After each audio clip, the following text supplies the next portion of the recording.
Okay. So I guess, are there any questions? There are no questions on the line at this time. Okay. I'll hand over then to Heder. Okay, thank you, Patrick. This is Heder from ADVA, Singapore. A little bit about myself. I'm working with ADVA since 2 years, based out of the ADVA Singapore Regional Sales Office, and supporting the technical support for the region, all the countries in the region, including for this BT project that is coming ongoing this time for the various countries. So please feel free to give me a note or regarding any technical questions or application questions, and even the features that you would like to know more about this product. As you know, BT heavily invests in the Demarcation project product for certain projects, and we are happy to help. So I have from now onwards 30 or less slides to go through, going through certain topics in the agenda, more on some and less on others. So therefore, it includes also some hands-on or switching around the screens to the eVision software or the eVision presentation browser, which you may already seen. And due to this, I will just screencast my laptop, desktop, and for you to have an easy view of the slides as well as the eVision in the screen. Please, throughout my presentation, if you have any questions, to stop me or just inform the moderator to have you on voice, so that we can address your questions there and then without further proceeding. My aim here is to make you clearly understand the feature that you are using, which is more towards the loopback and ECPA functionality, so that your testing and for the trial goes smoothly from today until the day that it is decided to use. So I will start with my screencast. If you could please check that you could see the screen.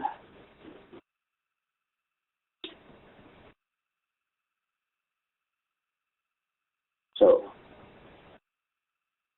okay, here, if I can proceed now, is the exact features, one of the topics in the agenda for the feature application webinar. So here we see ECPA. The overview at a high level is considered to be embedded test generator functionality that exists in the product. So ECPA literally means Etherjack Connection Performance Analyzer. It provides test generator functionality, and this is available in all the FSP150cc products. The EVC LAN or port-based patterns generated from the unit on the LAN end or from the LAN port end, and this is used to test end-to-end circuit using the actual data path. This eliminates on-site intervention on the customer side to troubleshoot for simple layer 2 or layer 1 issues.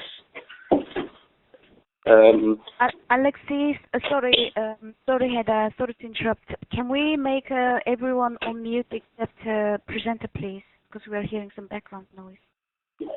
Yes, ma'am. Everyone's line is muted at the moment. Oh, thank you. Sorry. You're welcome.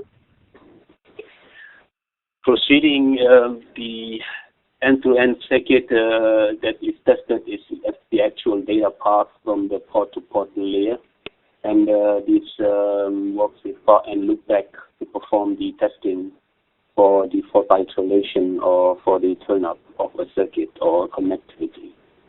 So essentially, the port level loopback and VLAN level loopbacks are the two possible in-service testing for the ECPA.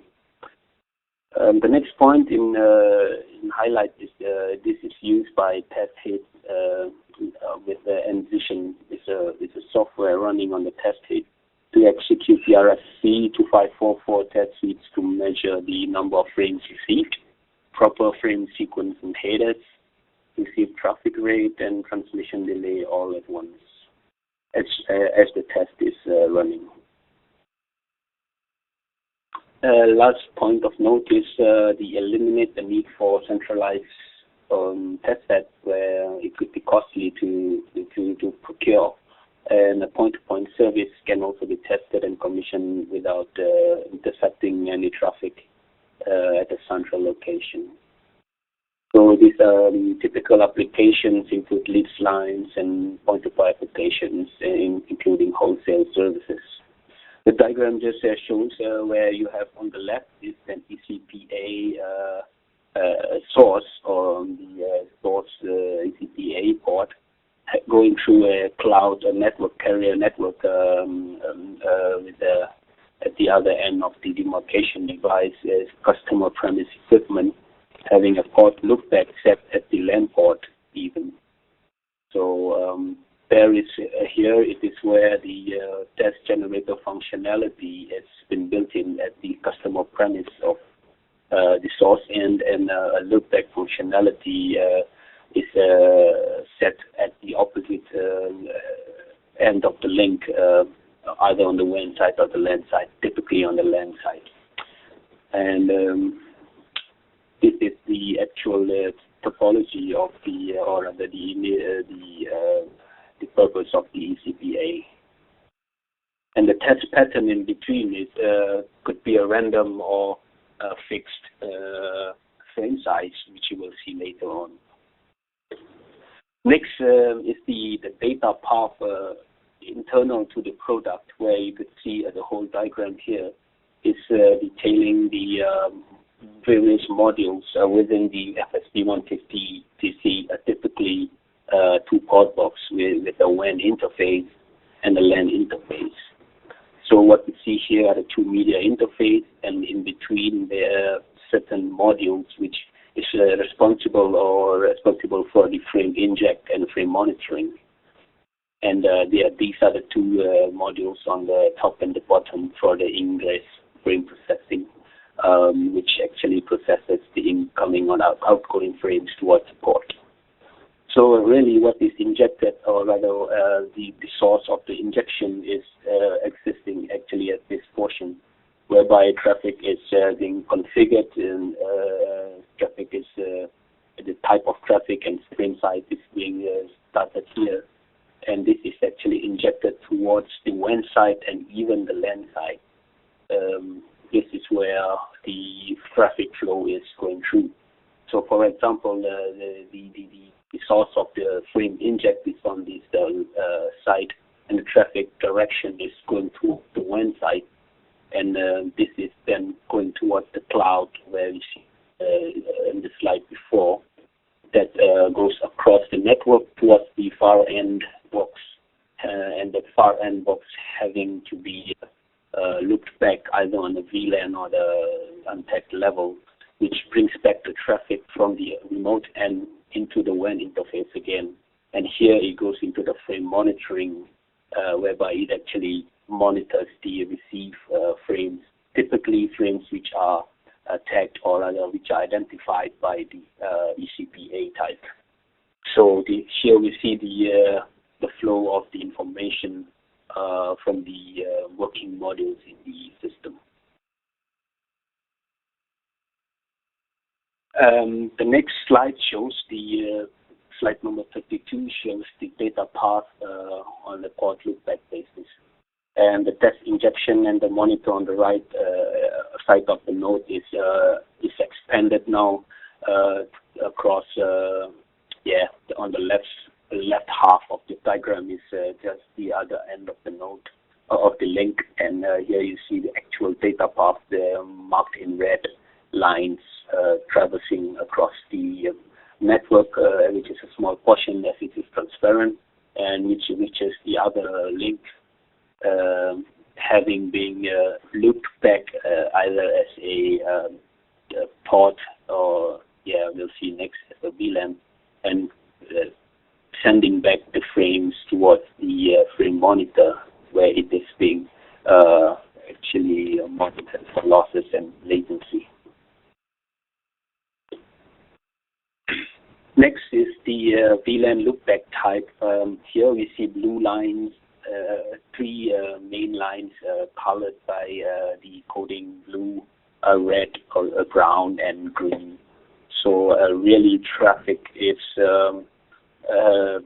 a blue traffic indicates a real customer traffic, which is traversing along the same path or link in the network trunk, whereas the red ones are actually generated from the box to take the same path across the same the link or trunk in the network to be terminated or looped back at the location where this is the far end node is.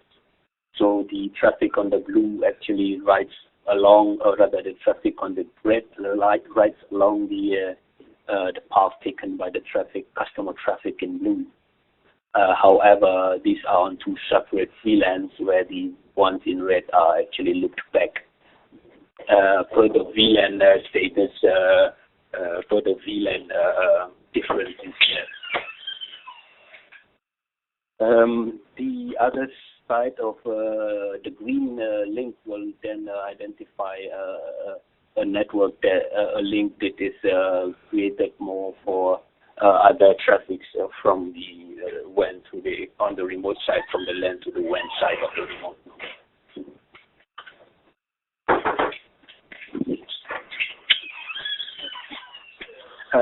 The next slide is showing the stream definitions of some other the important steps of creating the ECPA streams, and this is could be defined for three unique traffic streams from one LAN port at a time. Only a single stream can be injected if set for untagged frames. So therefore, definitely there is a requirement to have these frames untagged for some of the ECPA streams. The next is the rate specified includes Ethernet overhead, where the example of a rate of 10 megabits per second with a 64-byte frame, which has an equivalent data rate of 7.6 megabits per second, which occupies 10 meg on the Ethernet line. So ECPA has these three possible streams, and each stream could support a frame size of a maximum of 2,000 bytes. And this is set under the maintenance application. Otherwise, it is also achievable to be set by the command line interface. So this the traffic injection feature can be injected from a single port at a time in one of two directions, where traffic is either on the ingress or egress direction. This has been briefly explained by Patrick earlier, where we can have also a look at the different types of direction where traffic traverses. Under the maintenance application, there is click on System and select Analyze ECPA. Here is where I will demonstrate, if you can bear with the switching of the screen. I'm logged in currently using eVision to the demo unit right next to me. Here where we have several tabs on the top, and the first one is the maintenance option, where we set the rates for each of the interfaces. And here is the maintenance tab, where we could then actually define the ECPA streams and execute tests on the port. So first, as we have gone along with the we have ensured that the ports in the configuration tab has been set. I have set it to 1000 meg, which is a 1 gig throughput on the CIR and the PIR equivalent. So my port on the LAN side is actually able to take in the traffic at a full rate of 1 meg per second, or sorry, 1 gigabit per second. Here, that means I have also defined my port to be a transparent port, which means any frames which comes into the LAN side goes out to the WAN side without any flows or tag to it. Here, that means I can have a flexibility to actually ensure that my streams could be consisting of two or three different flows, each of which could be a VLAN or a non-VLAN. So I go back to the maintenance to show you the creation of the streams. With a right click at this portion on the edit TCP/A stream, and here there are three possible streams which could be set. And this is where the next field allows you to actually choose whether the stream would or would not be used for the test on that port against that port. So the port to be tested, or rather to be generated from is the LAN port.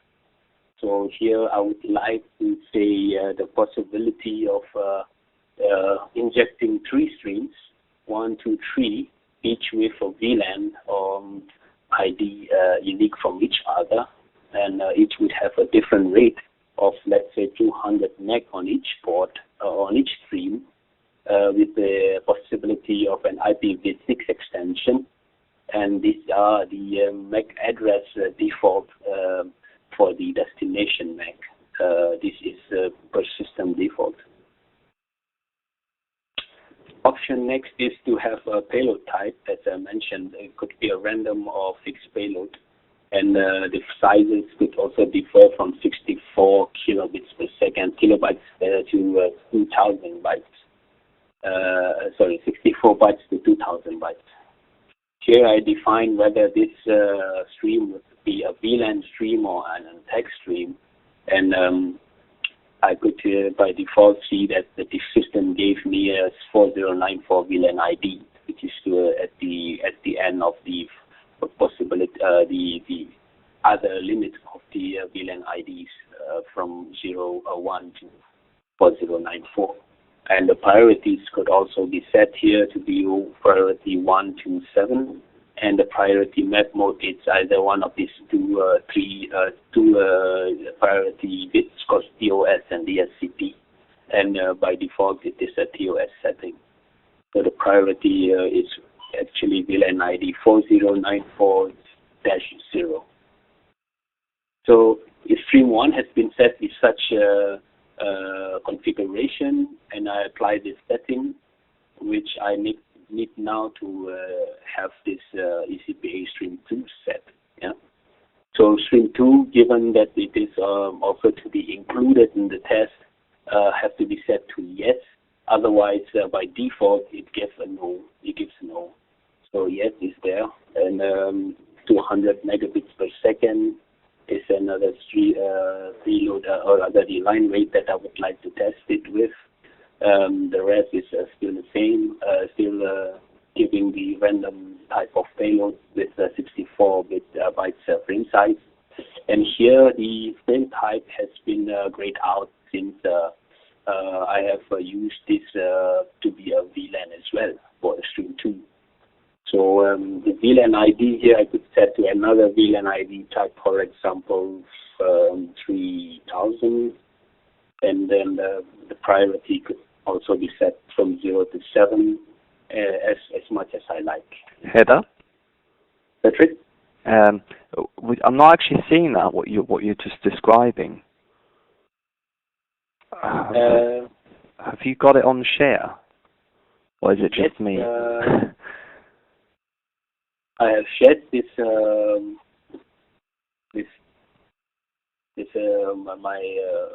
my full screen.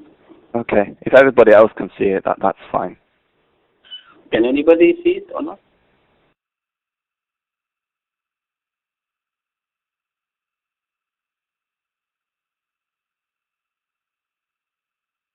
Hello? Hello, can everybody see what Heder's describing?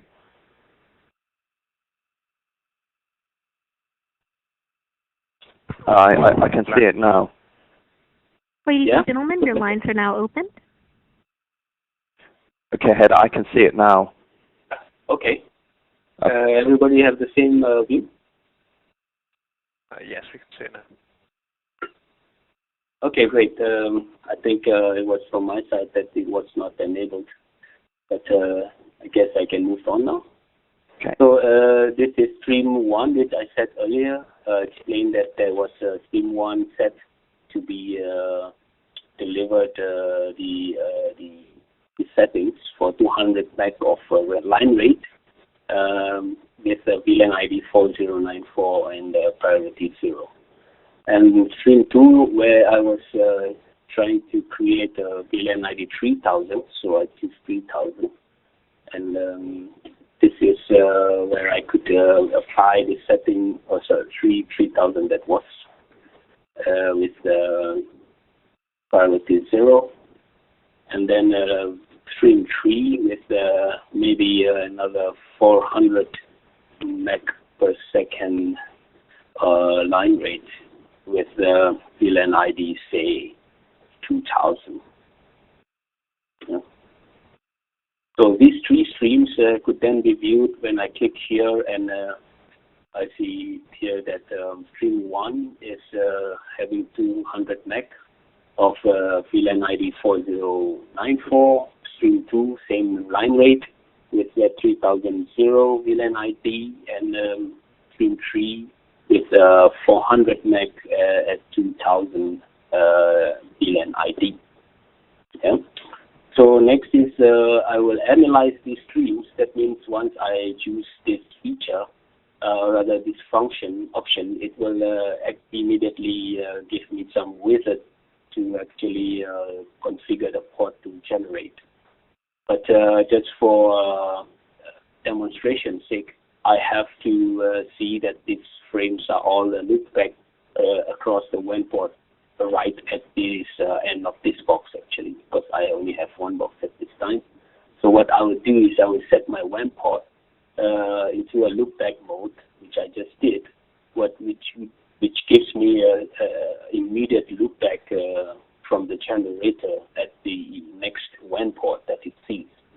So really what it sees is that at this picture, if you can see, I hope you can imagine that this is the box. We have WAN port, which is actually looped back towards the ingress again. So the traffic is actually ingress towards this network side, and without connecting any remote cables, it is turned back in again towards the ECPA generator. So my WAN port is immediately looped back, and I'm ready to run the test on the ECPA, which I set for the three different streams of each of having 3 different VLAN IDs. So right-click, analyze ECPA. First, I am prompted to select the port. So since this is a 2-port system where one is LAN and one is WAN, I'm choosing or given only one choice to have this stream generated from one LAN port, which is the E1000 LAN 1. Clicking next will give me the ECPA test entity, which is the LAN 1 port, and here defining whether I want to use either one of the three streams or all of the 3 streams. So here I select yes, yes, yes for all these 3 streams, and the injector is where I inject the frames from, in which direction that it is going into, which means it is ingress towards the network side from the generator side, and it is monitored at the egress port where the traffic is coming from the network cloud. So ingress is where the traffic is going into the network cloud, and monitoring traffic that is coming back from the network port, which is the WAN port, into the frame monitoring. And the option to test the ECPA has these three different options with the number of frames and the number of seconds even, or at the best is for this example forever. So after setting this portion, I click to run, and next we see immediately a test that has been started or in progress, and this is where we see the screen flashes every other 10 seconds to reflect the dynamic capture of the screen as with regards to the items below. So here at the top portion there is the description of the test, which has an auto refresh feature here, which I do not click if I want to keep it still. So I can go through now the three different results which you see. First is the frames transmitted, which is the second number, and the frames received at the ingress port, or rather the egress monitoring module. So there is a slight difference due to the fact that this is only a presentation side of the frames, or rather the data. Otherwise, the hardware itself is not having any delay due to the fact that this is just a presentation which refreshes every 10 seconds. It does not take the actual value from the hardware.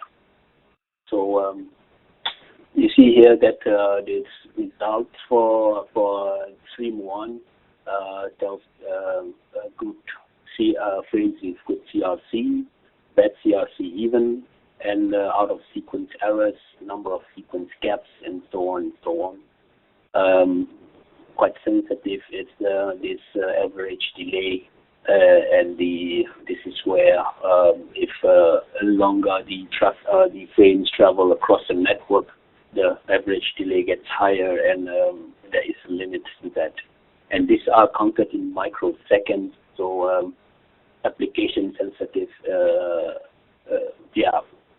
delay sensitive applications could be given this SLA as a benchmark.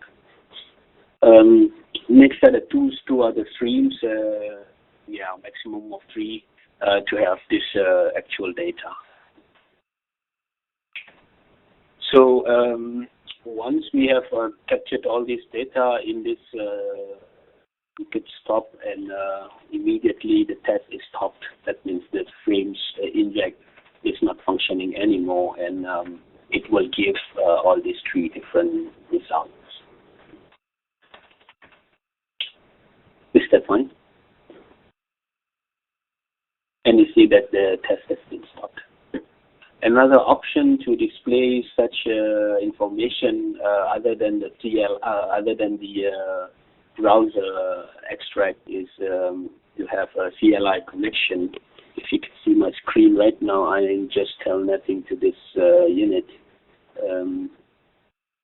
from my terminal, and I'm showing how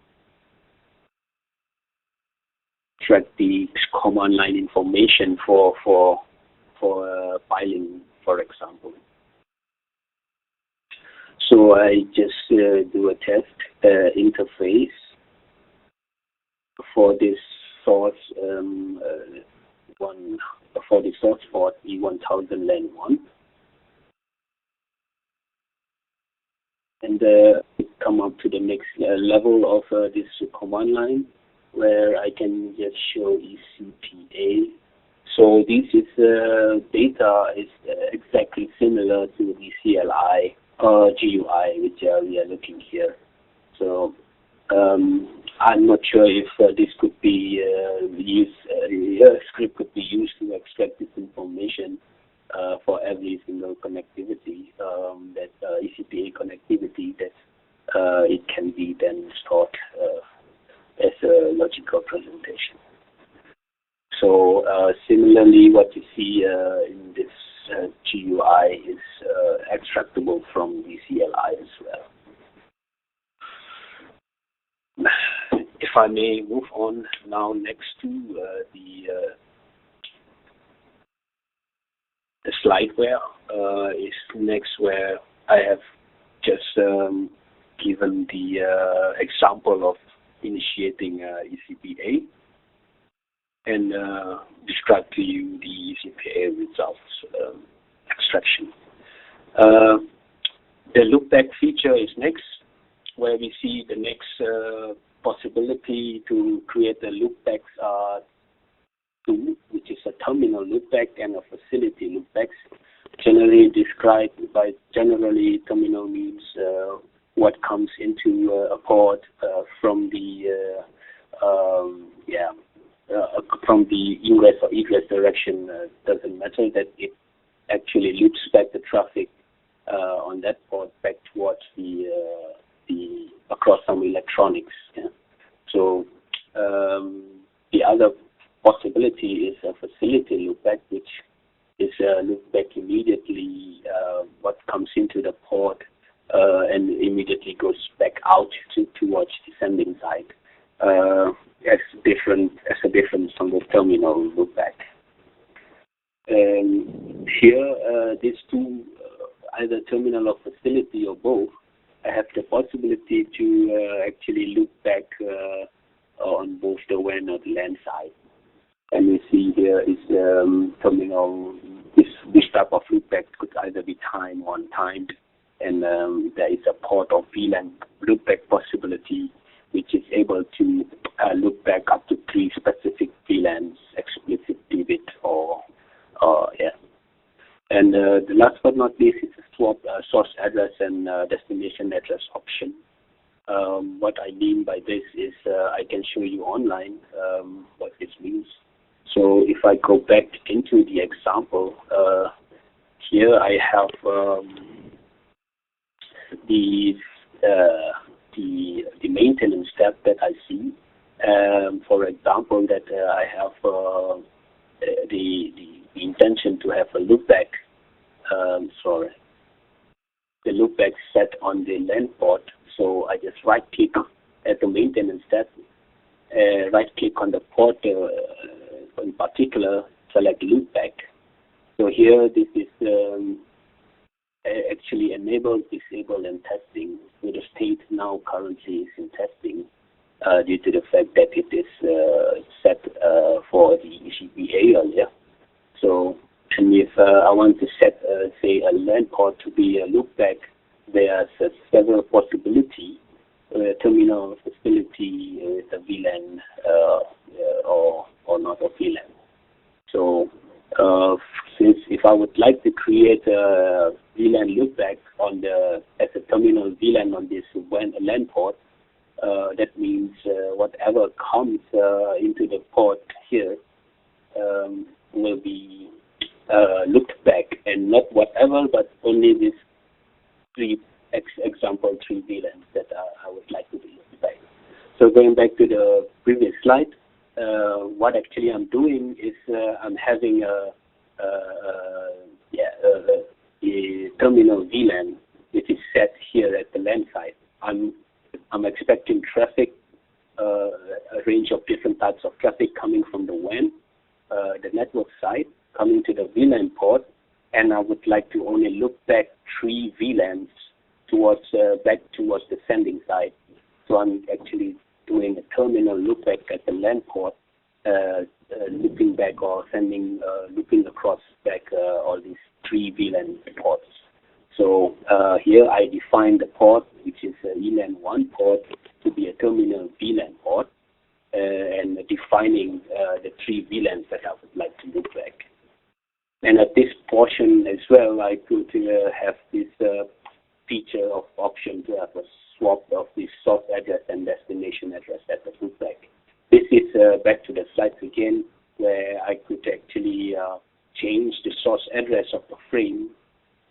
swap it with a destination address that is meant for it to be returned to. So again, the options to set this loopback settings on the maintenance tab, and right-clicking on the type of the port that you want this loopback to be set, which is either the LAN or WAN port, and then right-clicking it, click loopback, and ensure that this goes to testing. And there is also here a setting to set. It's either going to be a terminal or facility, terminal VLAN, facility VLAN, so on. So if I set it as a facility, it goes this way, that the traffic from coming into the LAN port from this direction, let's say a customer direction, a customer device, is looked back towards the customer side, which is possible as well. Or another option to do that is to actually look back a terminal look back type on the WAN side to send the traffic back across some electronics and some processing, frame processing out across to the customer port as well.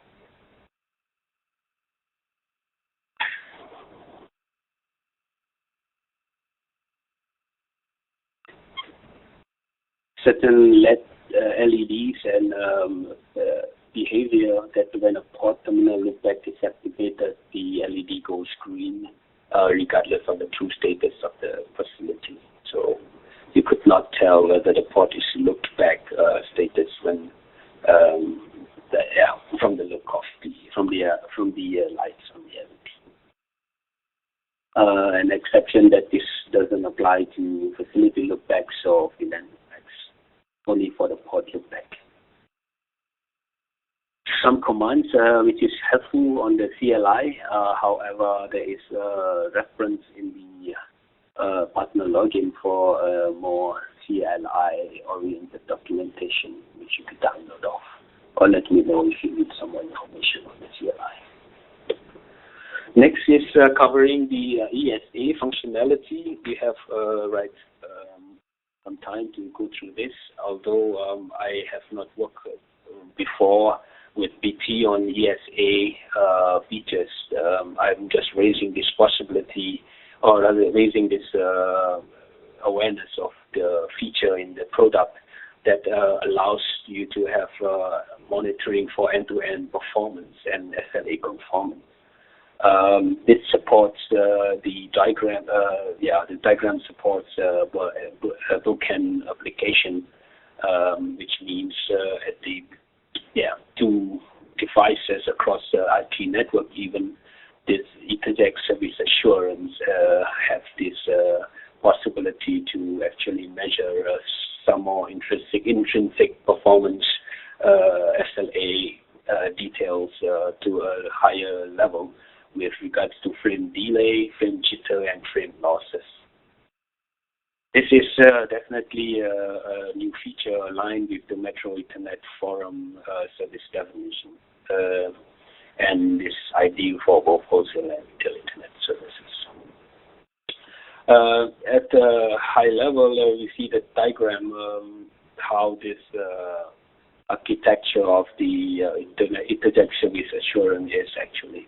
At the top layer is, or rather at the left or right side is a probe, whereby we define a probe as to be the source, whereby the packets, or rather the node is probing for such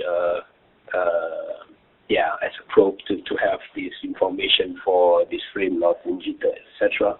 And the two other nodes are called reflectors, whereby it reflects the frames from the probe back to the probe. These are the concept of a probe and reflector, whereby the standard echo methods use UDP, HEMP echo with a timestamp even for one-way measurements. So really what can be probed for is the three types of information. Going back to the previous slide, is a frame delay, frame jitter, and frame losses. delay includes even one-way delay, for example, from the probe to the reflector. And when it comes back, it's a two-way delay. So this one-way delay is using ICMP timestamp transport protocol, which allows that one-way measurement to be made.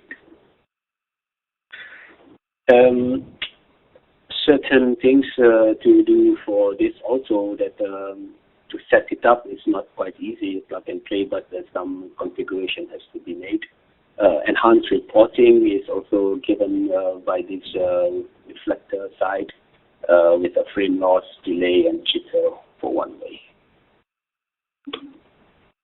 So each probe allows the ESA traffic to be defined using the criteria, which is the VLAN, pivot value, priority, packet size, packets per sample, and so on. Next slide, 43, shows the settings on the traffic for the probe, which is having a packet size of 128 bytes, packets per sample of 500, and date interval of 10 seconds. And what means really is that at this portion or at this line, it actually shows approximately of 50 milliseconds, that the 500 times 128 byte of packets at 100 millisecond interval is being sent out from the probe. And there is a dead time whereby there is a quiet period where there is no activity. And this another step when you have already created a probe and a reflector, that we schedule the feature test. That is three different types of schedule. One shot with the duration of a reva, one shot with a time duration, and a periodic so-called test with a duration of 120 seconds. So the one shot on the first schedule type is the blue one, and there's a period in between that's called a dead period. And this continues forever as the periodic sine waveform form. The next one is 180 seconds for a fixed time frame that the test will be executed. And last but not least, a periodic, which has regular regular time to have the test started, and a lapse of say 300 seconds, and it repeats again. At this time, let me go back to the screen showing the eVision, where I can set the ESA. So on one of these tabs, at the last part is the ESA, and we see here that just by pressing the ESA, that we see CC811, and when we expand it, we see two possibilities to set the unit to be either a probe or reflector, and this last but not least is to schedule the test. So let's say I would like to create a probe on this side or this unit to be sending out frames. What I will do is I will right-click the probe. Expand to one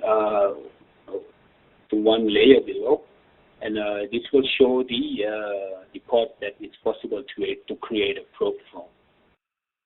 Understand that ESA, firstly, is actually enhanced feature, which is born, or rather, which is conceived from the ECPA concept. So it is then with ECPA that we create probes or create the source of the traffic frames from a port entity. Yeah. So this is where we could right-click and we could create now a probe ID, let's say, for example, test. And we could have this definition of the two service endpoints. So, for example, in this diagram, that I would like to have this probe to be one IP address defined, and the other side is another IP address defined. This is where I could actually define any IP which is not related to any classes, defined on the probe. And on the opposite direction, or rather on the reflector side, I have to tell this probe where this packet will be sent to which reflector.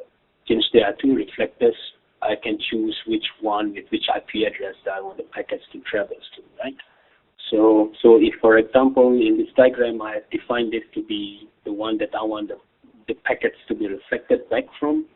Here I define this and I have already given it an IP address, for example, 2030 and example 40 example. Yeah, so this is where I've set all the service endpoints, with the subnet mask. Protocols, this is where I could use one of the three protocols to have this type of transport protocol that it uses. And each of these three has a different accuracy towards to define to give the result. UDP gives more accuracy, ICMP less accurate, and ICMP 10 stands for one-way measure. So more accurate ones would be UDP, and I could also define tagged or untagged service types like this, and so on. So here I define traffic settings for the packet size, packet per sample, and the packet interval, and also some dead interval if I like. And here we could have a history configuration, and I apply my settings to be an ESA. So under the probe now, I have an ESA packet or ESA test probe called test. So after that, assuming that I have already defined a reflector on the opposite end of the link of the service, then at this, I would not see the reflector because it has to be defined on the other side.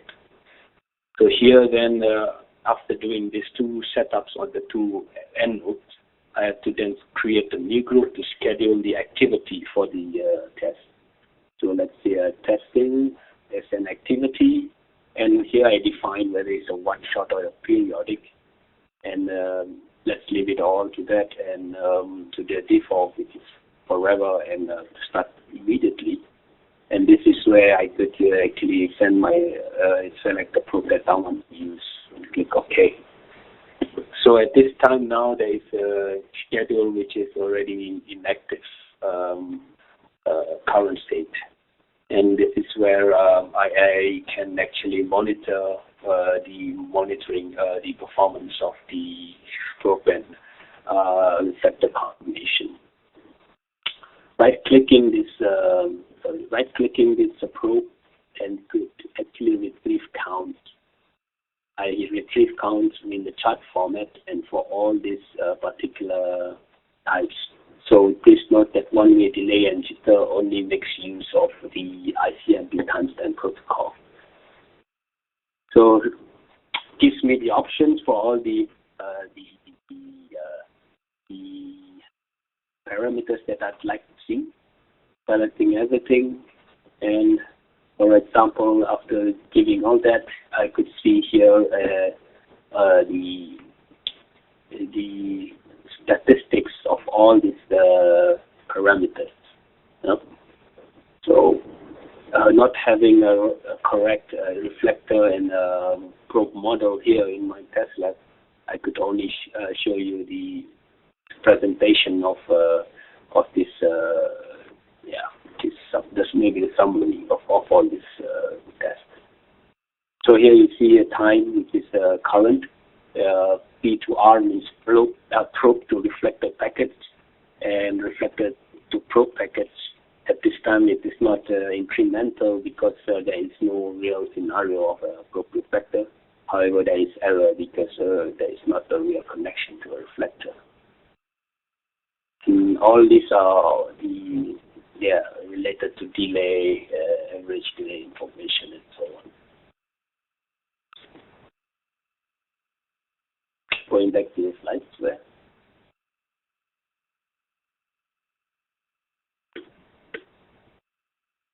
So really what statistic is captured for the ESA would be the round trip values or using UDP echo or ICMP echo.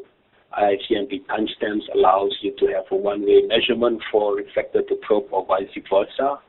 And in addition to all this statistics collection, you can have a storage where you can save the history data. And this is configurable from 1 to 32 bins with a limitation on type A or B units only. And the duration of one bin is configurable from each 5 to 60 minutes. Again, next point in slide is configurable threshold crossing levels with SNMP traps when generated threshold is crossed. SLA performance results can be retrieved using SNMP. This is something that is quite a helpful feature which we use normally for large carriers to ensure SLA performance. And this also comes under the umbrella system of an OSS, third-party system, OSS systems, for custom report generation. So just an example of some jitter calculation is the time that the delay that it experienced from a time that the packet or frame is sent, which is on the left side, 5 seconds, for example, and the receive side has received that after 8 seconds. And the next frame goes out after 10 seconds, and the receive side is after 15 seconds. So the jitter is the difference between the delay, the reception of the frames between the transmission of the frames between two sides. These are the distribution bins mentioned, where I have there's example representing 8 bins, and these bins could store up to a maximum of 60 minutes of data each. This is useful and could be extracted also via SNMP to be presented logically via software. There are some commands on the CLI useful for this, using the configuring ESA and so on. I shall skip this ESA and comes directly to Ethernet services. As Patrick mentioned in the brief introduction, was the TLS, Transparent LAN Service, or PODMAC, and these are actually just opaque pipe provided to the customer for any transport of any types of frames from one location to another. And the frame contents are not used for making decisions, classification of traffic actually.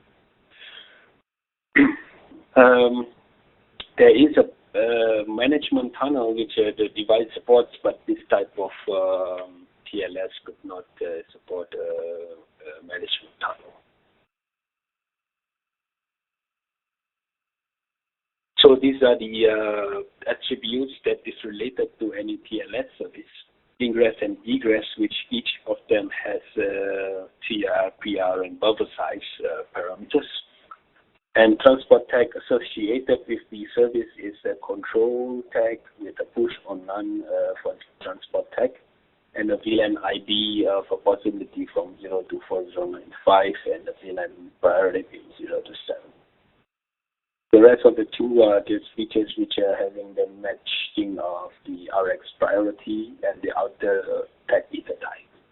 These are more specific to the vendor ether type, considering that this could be different from other equipment on the ether type. Next is the other option called TVLS, which is also called a flow map, which that one port could be configured with one or more VLANs in a flow. These are then the flow VLANs could be, each flow could then be routed to other or different ports as you would like to configure that. So priority processing is also possible on per VLAN basis, namely the 802.1q.1p and TOS DSCP bits classification. Sorry, going back to the actual slide again. There are 2 queues allocated for each dual COS. COS means the class of service. This device has the possibility to have a dual class of service even on a TPLS configuration. So these are the port attributes of the TVLS flow VLAN service. This is having outer tag ether type of common 0 by 8100 and acceptable frame policies, egress VLAN trunking, ingress push port VLAN ID, and egress port VLAN ID. Each of these attributes are related particularly to this service on the flow that is set. Actually, the flow attributes are similar to the port attributes, that it has CR, PR, and buffer size with a dual COS feature and the support for untagged frames. That means all frames which are not having a VLAN tags could be supported as a default flow, could be transported as a default flow. Next, last but not least, what might be interesting is the performance monitoring. It is a feature in the box also that gives a gradual collection of statistics and presentation. So if you can read through the file at your own good time, the slide is that it gives you the possibility to give 15-minute intervals of performance monitoring. And this what I'd like to show next is on the second slide are the Ethernet performance monitoring. So our monitors that's collected on LAN WAN ports. And the additional 150cc specific counts are collected against all these ports. So next few slides will actually show you the description of our monitor stats. For example, the broadcast packet receives condition, CRC align errors, more for the receive side, receive direction of the traffic. So the two slides or three slides will show you the description of the Internet performance monitoring features. Okay. So last but not least is the WAN port, whereby the Internet performance monitoring supported on the WAN port is is 2 or 3 parameters, which is quite helpful to determine SLA and conditions. I've come to the end of my presentation. I'm open to any questions. Once again, ladies and gentlemen, if you would like to ask a question, you may do so by pressing star 1 on your touchtone telephone. Please state your name after the tone, and then press the hash key. Hi, this is Young Mi. First of all, many thanks to Patrick and Heder for building this course material and also presenting via this method. This session will be available via web replay, and people who missed today's session can catch up on their own pace. I will send out the presentation and the web replay details later on. Patrick and Heder, most people, this is the first time that we see, in action. So it's a lot to digest. Obviously, I'm not so sure whether we have questions. And pretty much is the case that we'll have to, use this material along with the installation manual and sample config file when we actually get to use this loopback testing facility. Sure. Right. I mean, if you feel that, you're stuck and you're not getting further, please just give me or Heder a call. And if you don't get any further, then perhaps training on site would have to look at as a sort of possibility. Yeah, I think we'll have to see a different way.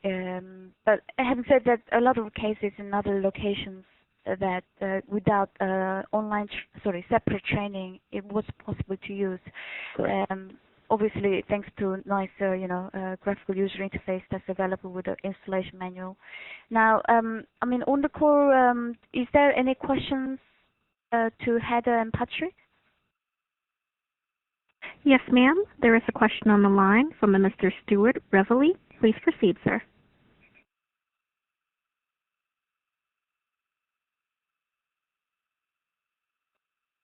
Mr. Stuart Weverly, your line is now open. Sorry, I was on mute on my phone. Sorry. I was wondering whether it's possible to give an overview of the sort of troubleshooting techniques you can use when trying to actually establish a service. For example, if you're having problems with the auto-negotiation between the network provider's equipment and the NTU. I guess it's pretty standard. Now, I believe the 811 and the 410 do not support NDIX. So make sure you obviously have the correct cable type, if it's straight through or cross, depending on the end user's equipment. Auto-negotiation issues, again, if you're having problems with the link coming up, try setting the port manually to 10 half duplex and working your way up. But that seems to resolve all issues I've come across with auto-negotiation. Okay. And are there any specific firmware levels that we need to make sure that we are running? I would recommend that, let me just check, for the 811, I would recommend that you actually run GR10. Now, unless a different version has been agreed already, I don't know Heder has a specific version being agreed for testing, but I would recommend just to run the latest version, which is... Yeah. That's right, Patrick. We have communicated, Youngmi, that GR10 is suitable for the current testing, and when we have any later version with more features, we will inform BT as well via the regular channels to upgrade already installed applications or some trials. That's okay. Yeah. So currently GR10 is the load. So if you wanted the exact version numbers, for the 811 GR10, the actual software release number is 5.0.194. And for the 410, GR10 represents release 6.0.194.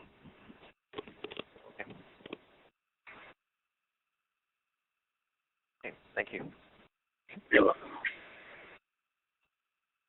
There are no further questions in queue at this time.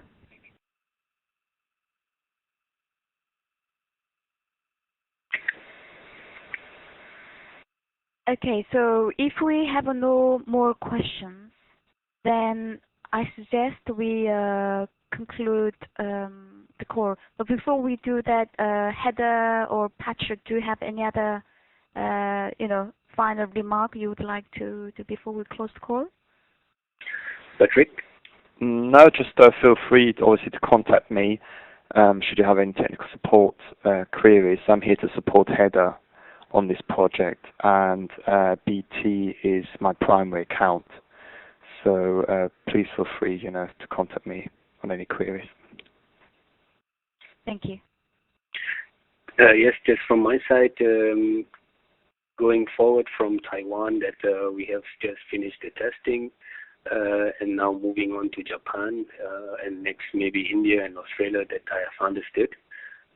Just let me know if there is anything I can help with regarding the application and the support for the trial, especially on the something that we have worked on in Taiwan, to have the extract of the ECPA results mechanized from the HTML format into the Excel format, right?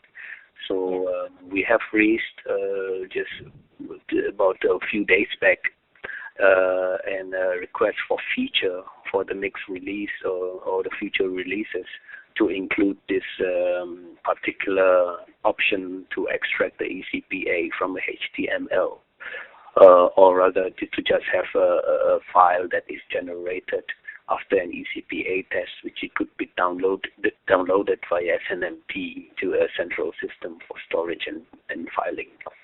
So as we have any updates on this request for feature, we will update Youngmi and your team. Okay, thank you, Heder. Yeah, you're welcome. Okay. Let's see. So if there is no more further questions, then I would say we can close the call. Thank you very much. Okay, thank you. Thank you. Bye. Thank you. Bye. Ladies and gentlemen, I would like to thank you for your participation in today's conference. This now concludes the presentation. You may now disconnect and have a great day.